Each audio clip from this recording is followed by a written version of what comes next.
And that was one day I had this light bulb go on, and I realized he blessed me with ADHD. It wasn't a curse, it was a blessing, because my ability to bounce from thing to thing to thing was by divine design, because I personally am meant to be involved in many different things.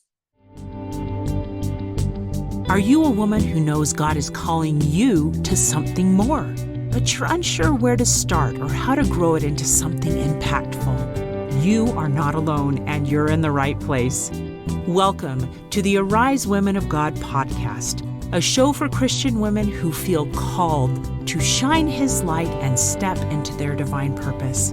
Each week, you'll hear stories of faithful women, both from the Bible and today, who heard God's voice and chose to say yes, even when it felt uncomfortable or uncertain to step with faith into the unknown. You'll walk away with encouragement, spiritual insight, and practical steps to follow those holy promptings in your own life.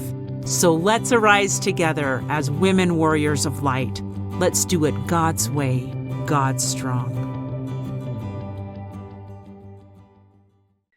Hello and welcome to another episode of the Arise Women of God podcast. I'm your host, Tamara K. Anderson, and I am so excited with this Woman Warrior Spotlight that we are bringing on today. Her name is Bonnie Randall. Bonnie, it is so good to have you with us today. Thanks so much for having me. I'm honored to be on the show. And you may recognize Bonnie from our previous podcast, but today we're going to talk a little bit more about Bonnie and kind of her journey.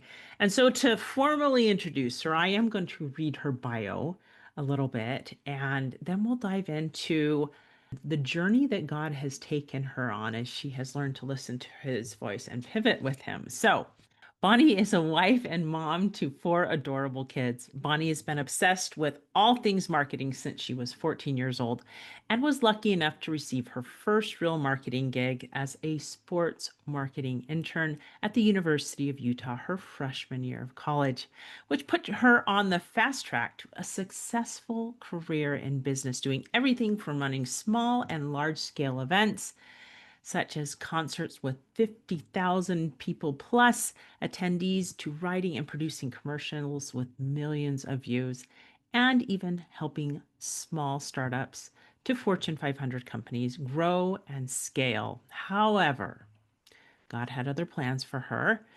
And after doing that for 15 years, He inspired her to shut down her agency and do a complete 180. And that is the story we're all about finding out and having her tell us about today. All right, Bonnie. So I'm sure you could say life hasn't turned out how you imagined or thought it would. No, not even in the slightest. So, why don't you walk me through these, maybe simply a few of these pivots and how you learned to hear God's voice and where it has taken you to today? Yeah, so it's very rare for a teenager to know what they want to do in life. And I randomly was in a TLC class in junior high, and I don't know if this totally dates me because I don't think they do TLC anymore. But anyway, we were doing a business segment, and I got put in accounting department. And me and accounting are not friends. And my friends were doing the advertising department. And I walked by their desks one day to turn in my assignment, and I saw that they were making posters. They were making these flyers. And I'm like, oh, that looks so much fun. So I went up to my teacher and I said, can I switch departments? And she said, no, you're in accounting. You need to stay in accounting. It's too late for me to switch. I'm like, it's only been one day. Come on. She's like, no, sorry. And I said, well, can I do the assignments anyway? And she looked at me like I had 3 heads, and she was like, "You want to do more homework?" And I said, "Yeah, it looks fun." And she's like, "I guess if you get your other work done, why not?" So I would hurry and get my accounting side of stuff done, and then I would go and sit with my friends in the advertising department, and we would make these posters and come up with all these fun ideas to market our business. Anyway, this sparked this passion for business, and I did every class. I read every book I could find. I became obsessed. I was in DECA, I was in FBLA. It was like, I don't know, a horse to water kind of a thing. I just was obsessed. And so I did it forever. I all through college, all through high school, I did event planning and marketing and advertising and commercials. I was an actress. I did all sorts of fun things. And about 15 years later, I'm running my agency and helping at the time startups. I really loved entrepreneurship and helping startups get up and going and teaching business classes. That was so much fun. But one day I'm sitting there in a mastermind for women. It was ran by a woman named Jen Anderson. A lot of you guys know her. She's amazing.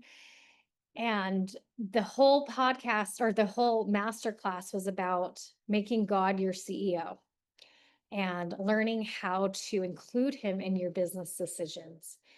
And I'm in prayer and I'm working on the worksheet that she had us do. And I hear a very distinct prompting to shut down my agency. And I just sat there like, did I hear you correctly?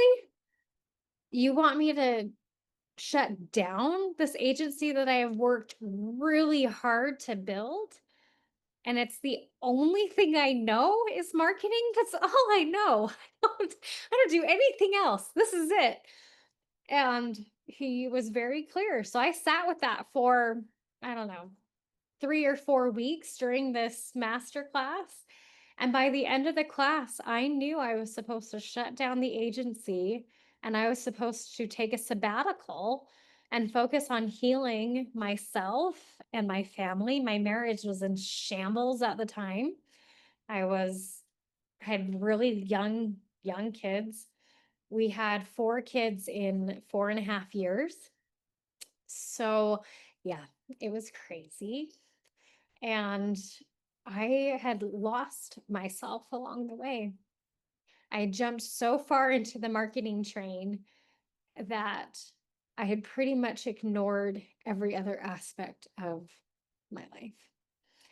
And God knew it was time for me to come back to Him and repair that relationship, and everything else would fall into place. And it did.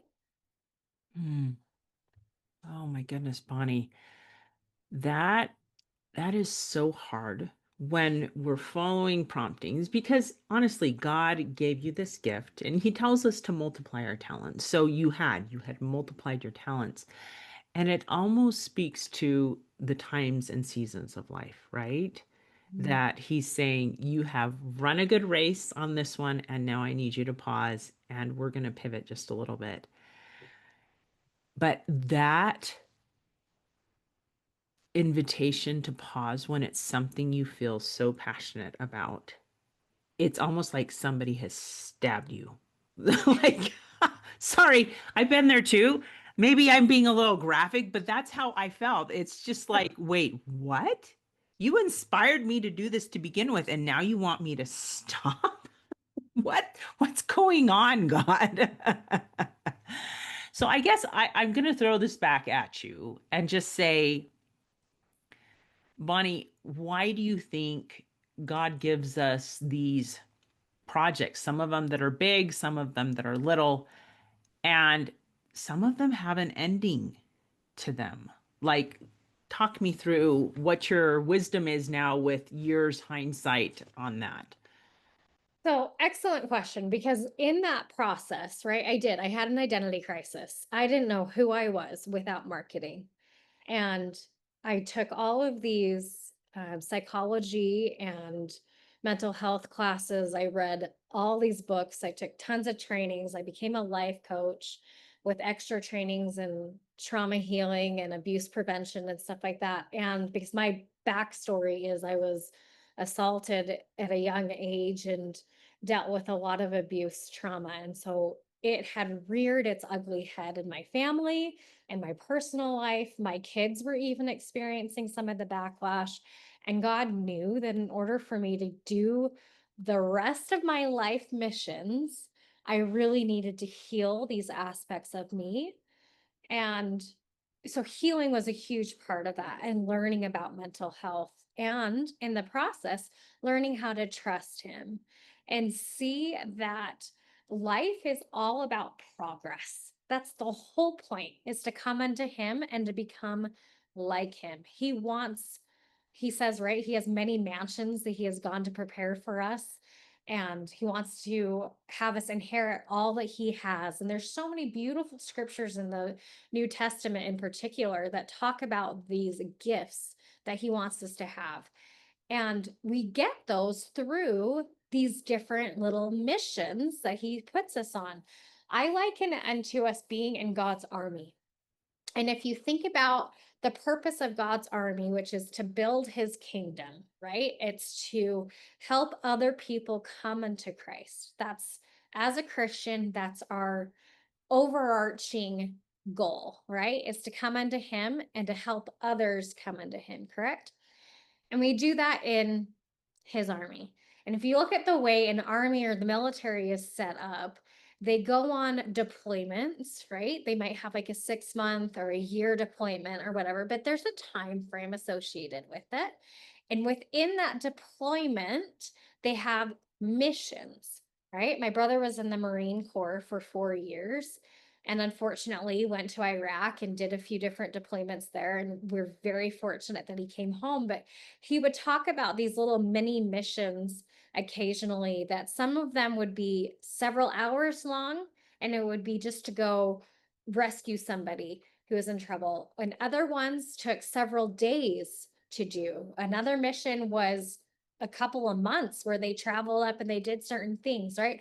So each mission has its goal and an end date.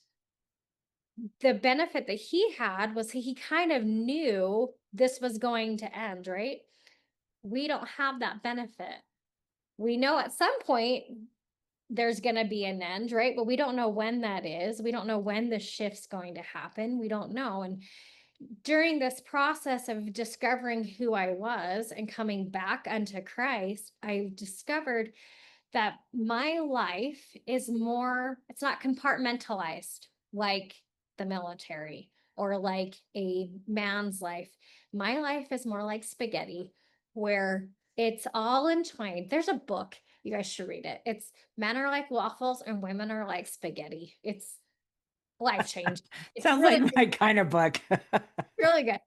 And anyway, she kind of describes how men compartmentalize everything. You can see how that happens, right? They're able to be work focused when they're at work. They're home focused when they're at home. If you try to mix the two, they're like, I can't.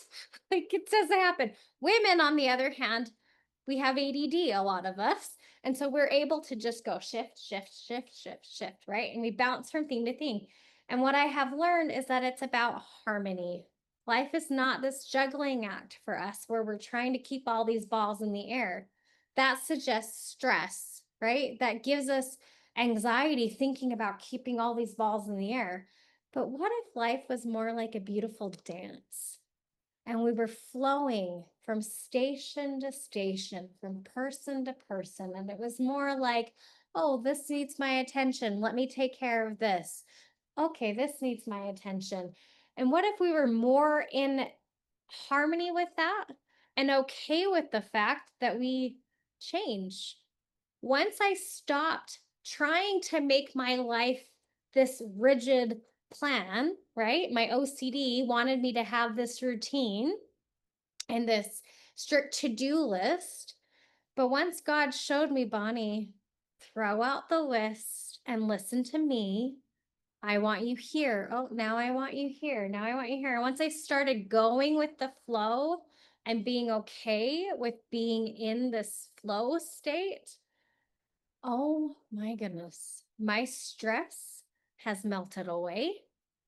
I am now okay with the crazy. I can stay calm in the chaos. That was my number one thing that I had complaints about with God was, why can't I stay calm in the chaos?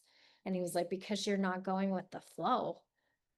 Recognize it for what it is and just go with it. It's okay to be in constant movement. And that was one day I had this light bulb go on.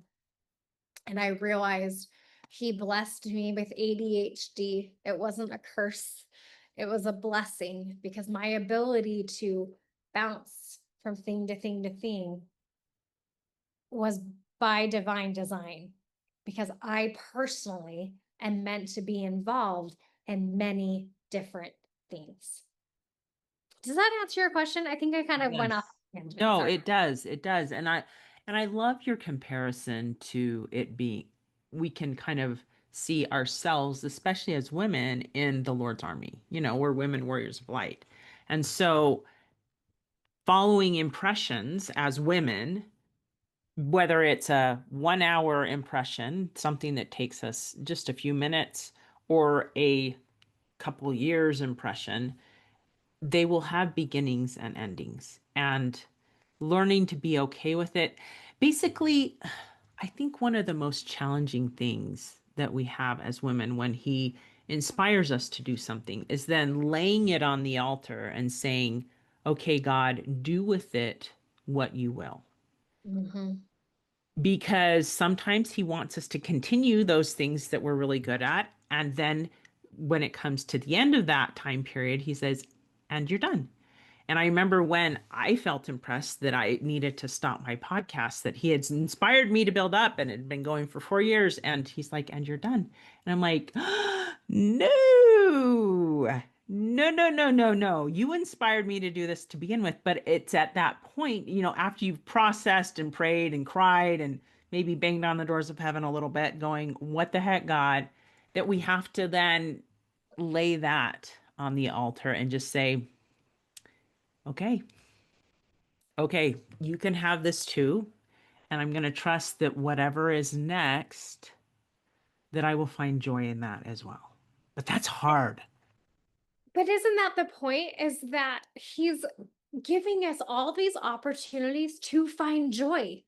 And suffering is when we are going against the grain, when we are fighting against our divine design and against God's will and our plans and those sort of things. That's what suffering is.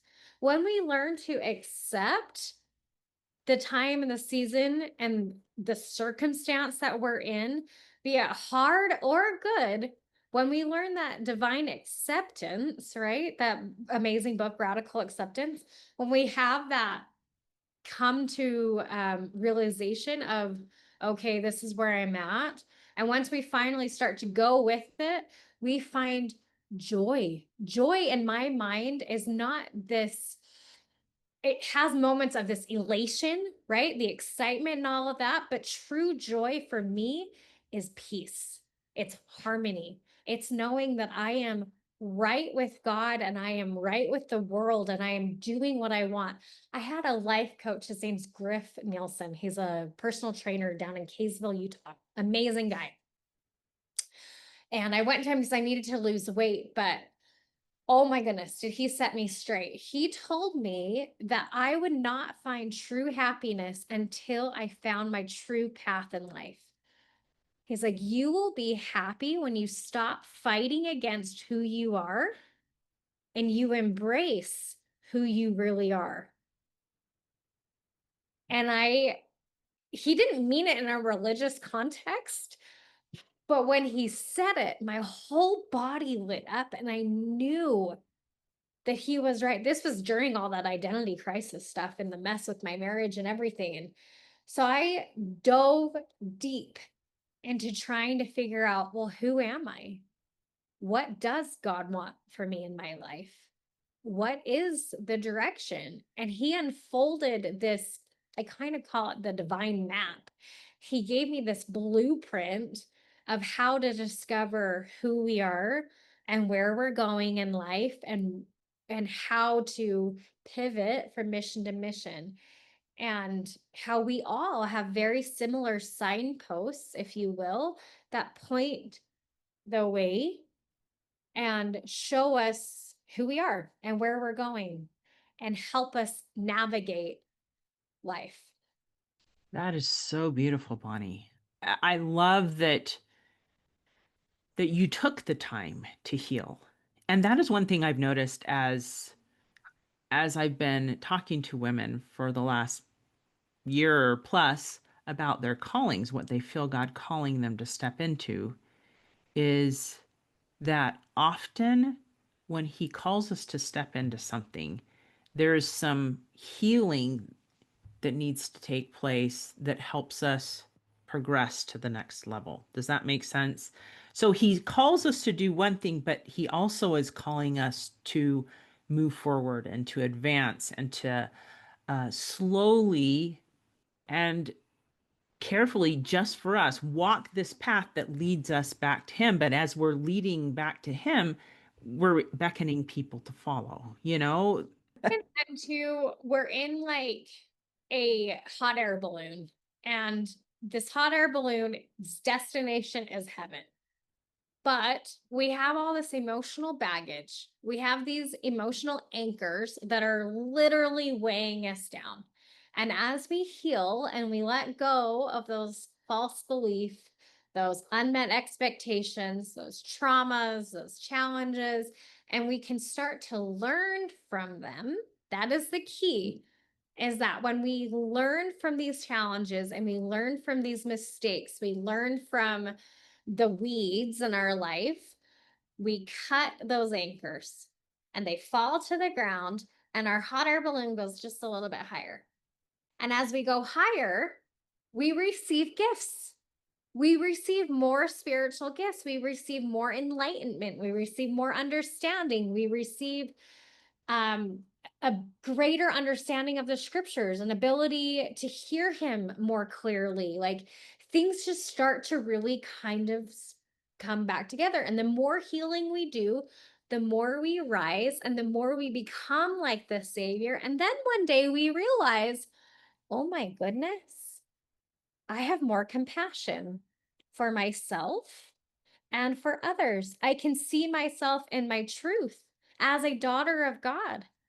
And I'm okay with the fact that I'm flawed and I make mistakes. I can see that that is a part of the journey, which then allows me to then have that compassion and that charity that He's begging us to have all throughout the scriptures. I mean, it's the second greatest commandment, right? Is to love others like we love ourselves, right? We have to love ourselves.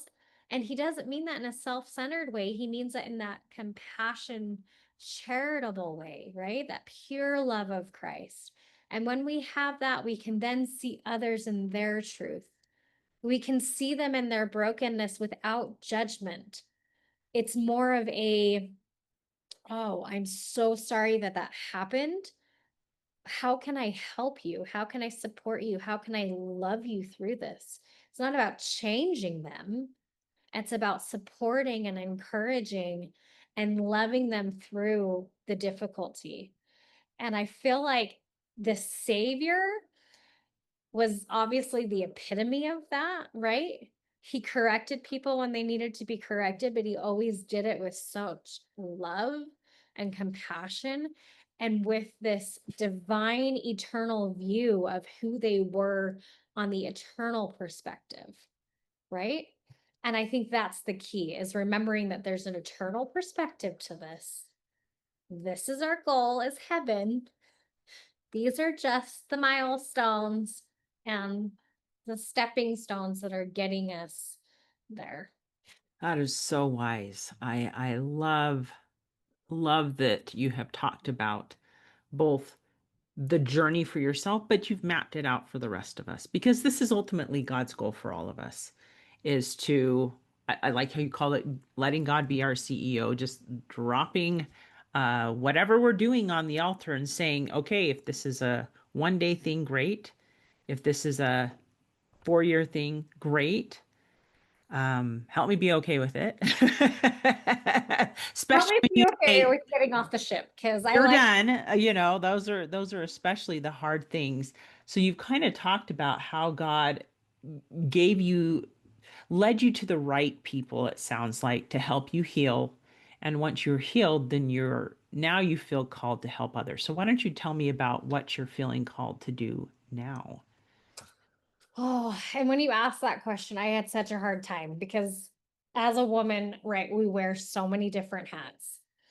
So let's just obviously state some of the obvious, right? I'm called to be a wife. I'm called to be a daughter of God. I'm called to be a mom. And in this season, right, I love how, Tamara, you always say this to me, you're living life in the right order. When I have moments when my kids come running into the office or interrupt our meetings and stuff like that, she's always so good about reminding me, you're living life in the right order. So those are first and foremost. But I have also have some pet projects, right, that he's given me to do, and I'm super excited about them. One is working with helping end child abuse. So we're working on child abuse prevention projects. I'm still working with women who are healing from abuse trauma. That is still a side project. And currently my main focus is I finally get to bring marketing back into the mix of healing, which is super exciting for me because I missed it. I really like it was a hole in my life. I kept getting pulled back into these different marketing projects. My husband took over the agency and that was kind of hard to watch. And he grew it like crazy. He's doing amazing. I mean, the results he is getting are incredible. And sitting back and watching this growth was honestly hard to sit back and be like, oh, I'm a part of this and I want to be a part of it. But I knew he was leading me. And eventually he said, okay, it's time to bring the healing stuff that you've been learning, all the mental health, all the emotional healing, the spiritual aspect of learning God's voice and how he speaks to you. I want you to combine all of that with your business experience. And I was super stoked. And I was like, okay, how? Like, what do you want us to do? Like, what is that going to look like? I have so many ideas. And he's like, well, I want to hear those ideas. Give me some ideas. And I love that God, now we can have a conversation, which I realize sometimes sounds weird to people. They're like, you're just conversing with him. I'm like, yeah. And that's what he wants for you too.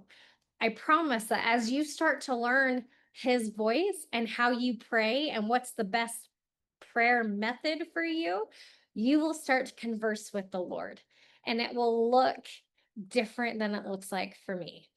For me, he and I converse when I'm writing. I have a prayer journal and I hear him very clearly when I'm writing. I also hear him very clearly when I'm meditating.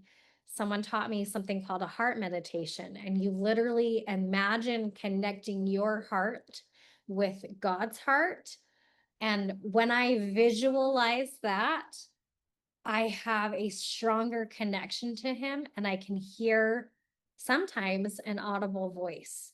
And it was through this meditation. I really wanted to make sure I touched on that. So sorry, I went on that little tangent for a second there, but I knew I couldn't forget that. So in doing this process of meditating and prayer and brainstorming, I took all these ideas to him and I said, okay, here's what I'm thinking. And he's like, these all sound great. You can't do all of it. And I'm like, I know, but I want to. Are you sure we can't do it all? And he's like, honey, you're one person. And I was like, okay. And he's like, but they're all wonderful ideas. I'm going to send you an army of people. And he has. The child abuse prevention stuff is with this amazing group of women. The healing women's hearts and helping people get through their trauma is with another amazing group of people. I'm not heading up either of those. I get to just support. And then we have this business retreat that we're doing with Tamara and Wendy and some of our other friends, where we are teaching women who are business owners how to incorporate God in their business, how to make him a true partner in the business. And in doing that, we learn how to hear him, right? We learn how to connect with him, how we best get answers from him, because that looks very different for everyone. As I've done these workshops and meeting with women on one, it is astounding to me to see the differences in our paths and the differences in the way that he speaks to us. But he does speak. And that's the key, is that he does speak to you. So learning that. We're also teaching at these retreats, in these workshops, discovering who you are. What are those signposts that he's given us that show us who we are and what our divine missions are and how we accomplish these big goals of getting to heaven, right? We're going to learn some business strategy and these proven marketing techniques that we've used. And we have, what's the word? Pivoted. That's the word of the day. Because marketing is an evolution, right? Business always changes, and the strategies for the most part always stay the same, but tactics change, right? And that's just warfare. So we're going to teach the new tactics and things that are working so that you can actually do what it is that God's calling you to do. So we're going to discover, what is it that he's calling you to do, how to do it, with whom to do it, and the timing in which to do it. Am I missing something, or did I cover that? I think I'm missing something. That is, you did awesome. I love that. Oh, Bonnie, you have given us so much here. And I love that your life is a living example of both figuring it out and learning to have that conversation with God and hearing Him in the little pivots and learning as you place things on the altar what things you're supposed to delegate, what things you're supposed to keep, what things you're supposed to stop and when you're supposed to stop them.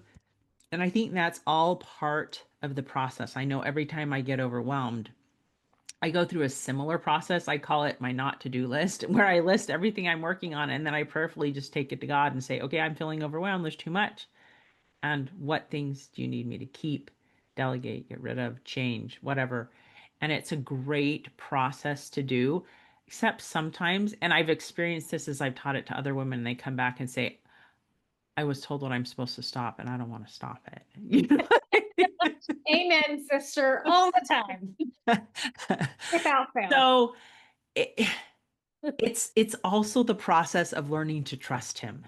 Mhm. That if he's going to open new and exciting doors for us, we need to have the capacity to let go of things that are in the past and that maybe they are more of a foundation stone for us now so that we can then build on it and do bigger and better things. But it is trusting him enough to let some of those things go. And that, like we discussed today, is so hard, right? There's a quote that I have loved ever since I was in junior high when I first heard it. I think I was like 12 when I heard this quote, and it says, all when you put God first, all things fall into their proper place or drop out of our lives. The interest we pursue, the demands on our time, like goes on to say a few other things. But that drop out of our lives part is what struck me, because at the time my parents were going through a pretty crazy divorce. They were together and then not together, and then together and not together. And that went on for like 5 years until they finally got divorced. And I remember hearing that quote and bawling my head off and thinking, but how could it be part of your plan that my parents get divorced? And I remember a very distinct prompting he gave me. This is interesting that this is coming up, but I think it's important to note is that God is not going to take away our ability to choose. And that not everything is necessarily his choice, that we do have agency. We do have our ability to choose to listen or not choose to listen. We have the ability to choose this path or this path, right? Like we have choices, and so do other people. But what I learned from this experience and from all the heartbreak and all the stuff I've been through in my life is that God makes beauty from the ashes. Where is that? Is that Corinthians? I can't remember that scripture, but it talks about making beauty from the ashes. And there's a picture. Can you see the one behind me? here. Yeah. This is my favorite painting because if you notice, he's pulling this person. It looks as if he's pulling this person out of dirt, or in my life, out of the ashes. And he's making them anew, and he's holding them and loving them. And that is what I feel like God has done for me in my life so many times. He has made the bad choices and the unfortunate decisions and my mistakes when I've chosen not to listen to him. He has made beautiful and good things come from that. So, you listener who's probably listening to this and going, yeah, well, Bonnie, that's all well and good. I'm glad that your life has worked out. It's not always roses, right? But it does work out in the end. When we learn to come into him and let him heal us and let him direct our paths and be led to the podcast, led to the book, led to the different people that we need to listen to and go to for help, people who are trying to live their life in harmony with him, we will find answers and we will find healing and we will find that the path is made straight again. Does that make sense? We can wander, but it comes back into alignment and it can be made straight. I Yeah. hope that makes sense. It does. It does. And I think that is a beautiful message to anyone listening, right? Is that, as it says in Romans, all things will work together for the good of those who love the Lord and are called according to his purpose. That this is part of the process, but it is learning to say, okay, that hard thing that I had to go through, or these several hard things that I had to go through, that God can build on that foundation, right? And help me become who I need to become in spite of and probably because of those very hardships, right?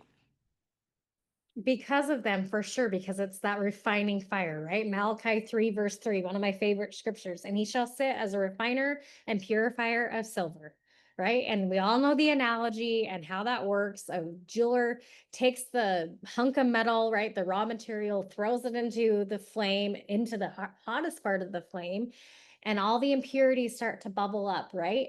And when the jeweler knows it's time to take it out, is when he can see his reflection in the metal.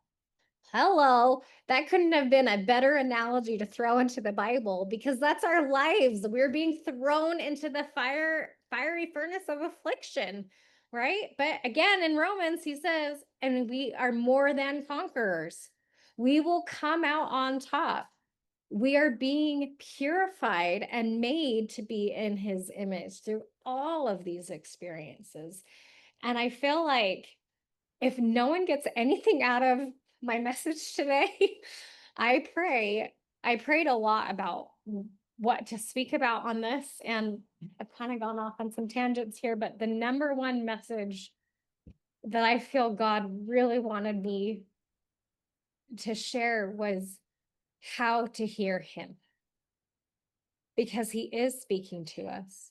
We live in the information age and it is overwhelming. I mean, we can turn on ChatGPT or any one of these AI apps and get a million resources, a million answers, right? There's so many influencers and books and podcasts and so many things out there. And that, I believe, is by design, because we are unique.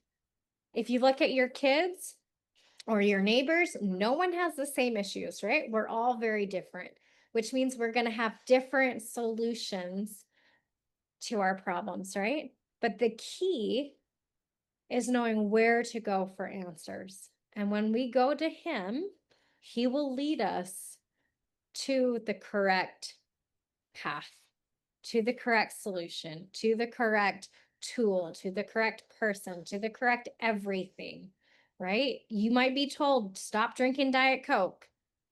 He actually did tell me that the other day, that I needed to stop drinking caffeine. And I was like, that's how I'm surviving? Like, what? So talk about giving up a baby that you love, right? I'm like, okay, you're going to have to strengthen me and help me. And he's like, okay, but it's going to be a painful process. You're addicted. So you're going to have to go through the withdrawals. Can you make it through? I'm like, I'll try. I'll try. Oh, that's all we can do, right? Oh, well, Bonnie, this has been so, so helpful. And I love that you're pointing us to God because He is ultimately the one who can help us find the right answer for each of us. So thank you for that. Now, I know there's going to be people who are going to want to connect with you because you're so awesome and you are so fun to listen to.